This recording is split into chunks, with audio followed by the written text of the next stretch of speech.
Good morning, it's Chris here. It's my joy to bring you the thought for the day this morning, the day before we can open up the church building, the day before Pentecost, which was the day that we saw God's Holy Spirit come, where God proved that he keeps his promises to his people. God is a promise-keeping God, and we learn that at Pentecost.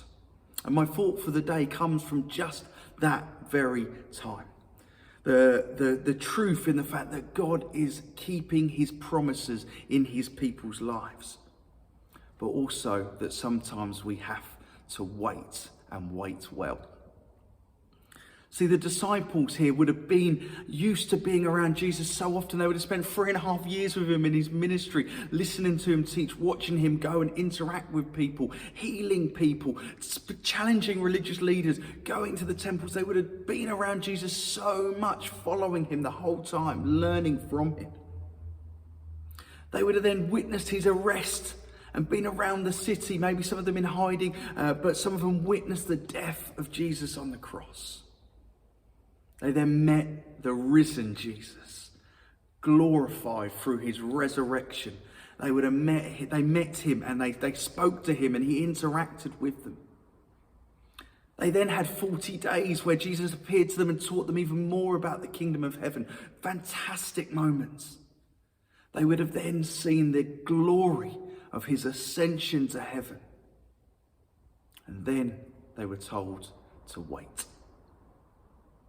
In Acts 1:4, Jesus said to them before his ascension is, "Don't leave Jerusalem, but wait for the gift my Father promised." God promised to pour out his Spirit on people, but they had to wait in Jerusalem until he came. The Holy Spirit was coming, but they had to wait.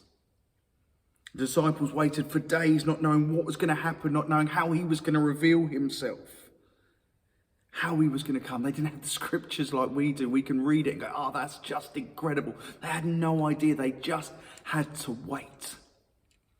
But what they did in the waiting was so important.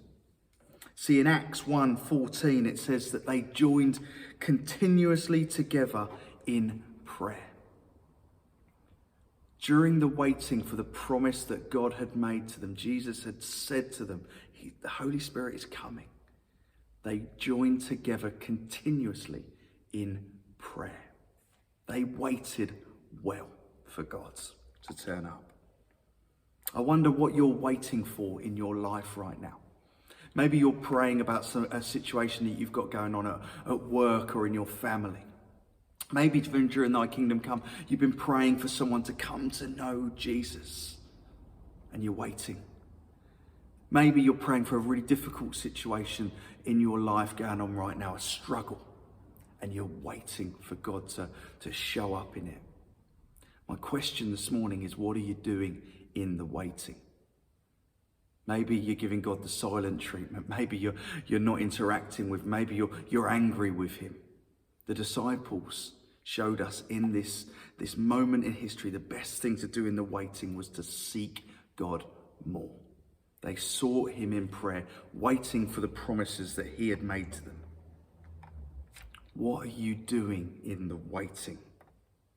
That's the huge question, because as we read in Acts 2, God keeps his promises to his people. When the day of Pentecost came, they were all together in one place. Suddenly the sound like a blowing of a violent wind came from heaven and filled the whole house where they were sitting. They saw what seemed to be tongues of fire that separated and came to rest on each of them. All of them were filled by the Holy Spirit and began to speak in tongues as the Spirit enabled them. God keeps his promises to his people. He pours out his Spirit on his people. But what are you doing in the waiting? Wait well. Wait prayerfully. Have a wonderful day. God bless. See you really soon.